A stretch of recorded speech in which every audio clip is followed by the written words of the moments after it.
நாளை நமதே தமிழ்நாடும் நமதே பாரதிய ஜனதா கட்சி திருவண்ணாமலை வடக்கு மாவட்டம் வந்தவாசி சட்டமன்றம் சாத்தப்பூண்டி ஊராட்சியில் சக்தி கேந்திர அளவிலான துருமுனை பிரச்சார பொதுக்கூட்டம் வெள்ளிக்கிழமை மாலை பிப்ரவரி 27, 2026 அன்று நடைபெற்றது. இந்த கூட்டத்திற்கு திருவண்ணாமலை வடக்கு மாவட்ட தலைவர் பி. கவிதா வெங்கடேசன் அவர்கள் சிறப்பு அழைப்பாளராக கலந்து கொண்டனர். பட்டியல் அணி தலைவர் குமார் ஆர். திருமலை தலைமை. பட்டியல் அணி பொதுச் செயலாளர் திருவண்ணாமலை வடக்கு மாவட்ட ஊடக பிரிவு தலைவர் சி. வினோத்குமார் முருகன் தெள்ளார் மேற்கு ஒன்றிய தலைவர் வரவேற்புரையாற்றினார். உடன் நவநிதி பன்னீர்செல்வம் முனுசாமி கோவிந்தராஜ் பாண்டியன் பிஸ்லால் மணிமாறன் சதீஷ்குமார் துளாசி பிரபா தெள்ளார் மேற்கு ஒன்றியம் முன்னாள் தலைவர் ராதாகிருஷ்ணன் முன்னாள் ஒன்றிய தலைவர் உதயகுமார் ஜெயந்தி மணிகண்டன் NTA கூட்டணி கட்சியினர் தெள்ளார் மேற்கு ஒன்றியம் செயலாளர் தனசேகர் கெங்கம்புண்டி சண்முகம் சாத்தப்புண்டி லட்சுமி நாராயணன் சிங்கம்புண்டி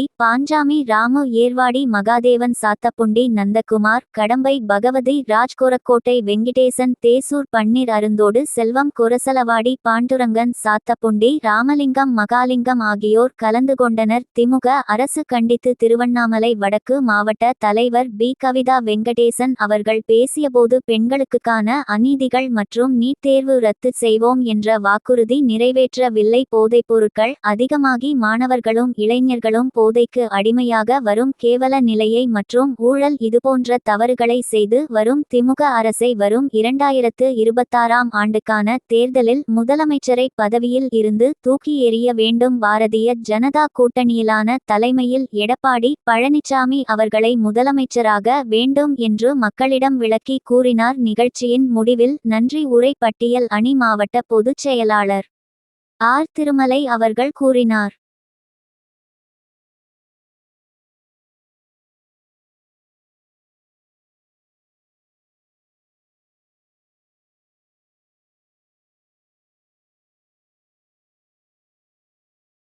இரவு நேரத்திலே நாம் இங்க எல்லாம் ஒன்னா இருந்திருக்கோம்.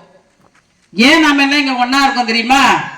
இன்னைக்கு 6 மணில இருந்து 10 மணி வரைக்கும் சன் டிவில போற நாடகத்தை பார்க்க கூடாதுன்னு உங்களை எல்லாம் இங்க புடிச்சிங்க உட்கார வச்சிருக்கோம். ஆமாவா? ஆமாவா?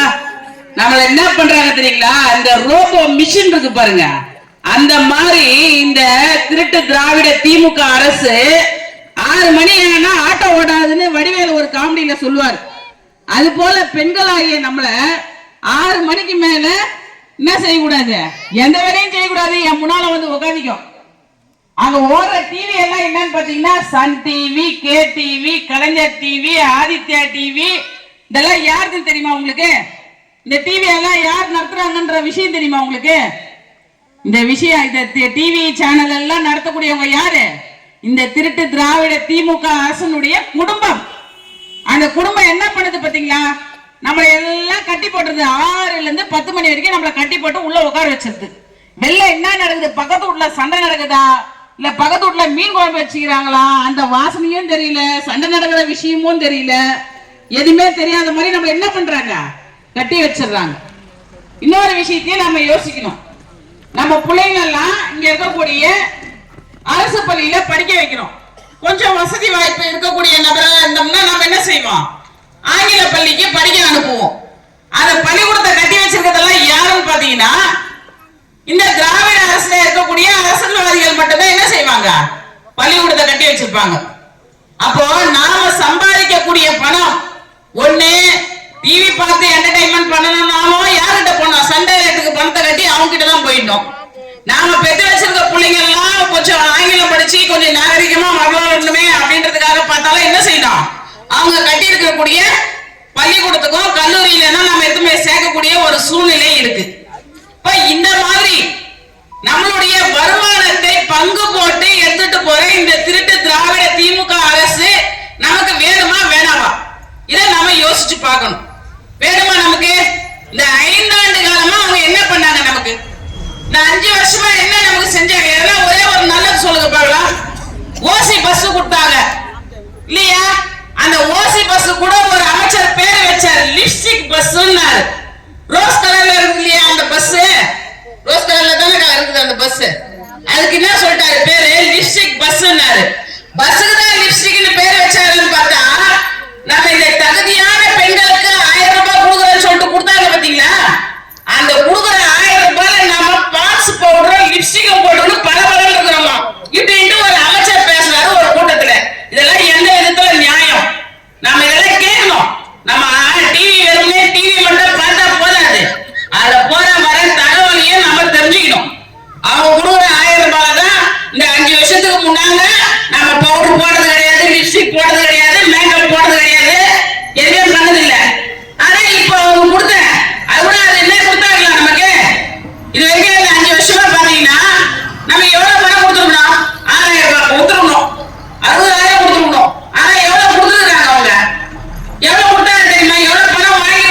விஷயம் தெரியுமா உங்களுக்கு?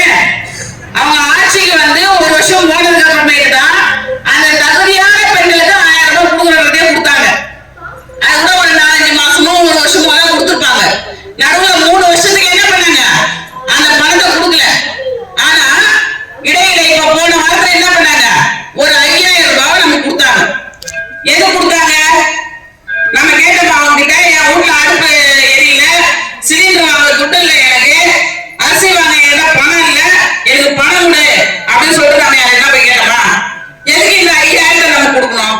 ஏன்னா அவங்களுக்கு பயம் வந்துருச்சு. என்ன பயம் தெரியுமா?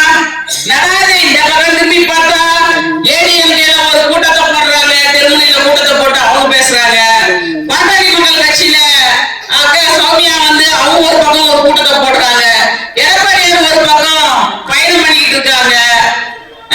இதுல பாரதிய ஜனதா கட்சி என்ன பண்றோம்? தெருமுனை பிரச்சாரத்தை நடத்திட்டு இருக்காங்க.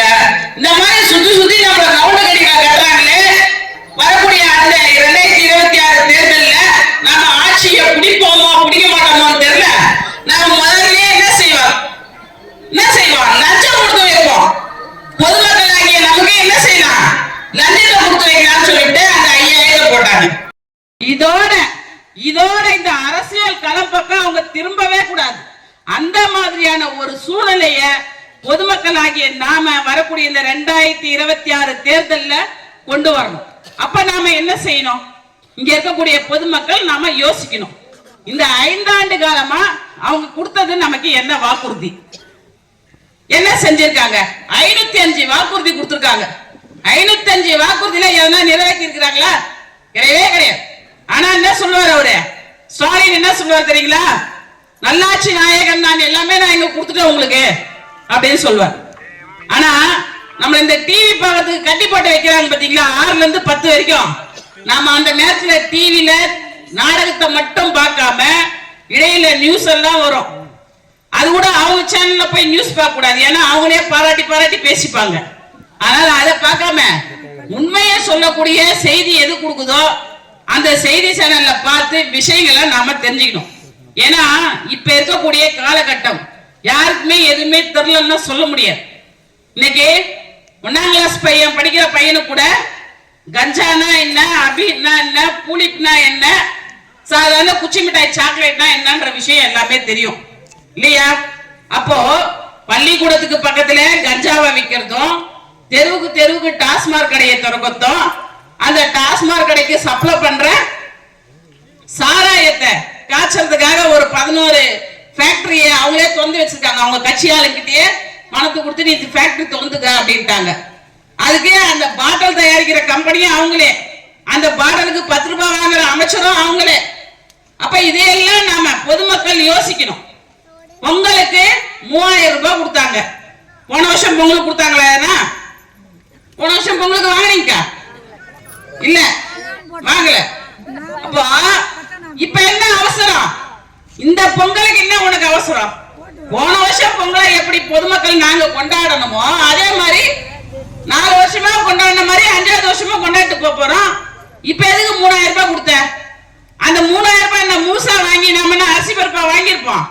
நம்ம ஊர்ல குடிக்கிற நபர் யாருன்னா இருந்திருந்தால் இருக்கிறாங்க, இல்லன்னு சொல்ல முடியாது, இருக்கிறாங்கன்னு சொல்ல முடியாது. என்ன பண்ணிருப்பாங்க? புருஷனா இருந்தா 3000 வந்துச்சா, இந்த உனக்கு 1000 எனக்கு 2000 அப்படின்னு சொல்லிட்டு அடிச்சு புடிச்சு நம்ம கிட்ட அந்த பணத்தை வாங்கி போய் எங்க கொடுத்திருப்பாங்க? அதே டாஸ்மாக் கடையில கொடுத்திருப்பாங்க இல்லையா? இந்த மாதிரியான சூழ்நிலை தான் இன்னைக்கு இந்த தமிழகத்துல நடந்துட்டு இருக்கு.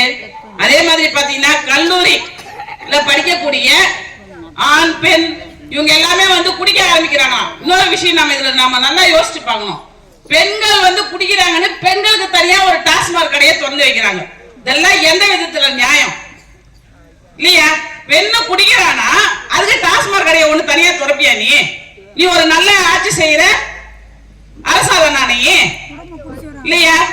இதெல்லாம் நாம யோசிச்சு பார்த்து இந்த வரக்கூடிய 2026 தேர்தல்ல நாம இந்த வந்தவாசி சட்டமன்றத்திற்கு எந்த வேட்பாளரை என்டிஏ கூட்டணியில ஒதுக்கி கொடுத்தாலும் அவங்கள நாம ஜெயிக்க வச்சு நம்மளுடைய முன்னாள் முதலமைச்சர் நமக்கெல்லாம் பாருங்க வர்றதுக்கு முன்னாலே ஒரு குடும்பத்துக்கு 10,000 ரூபாய் கொடுக்குறோம்னு சொல்லி இருக்கிறார்.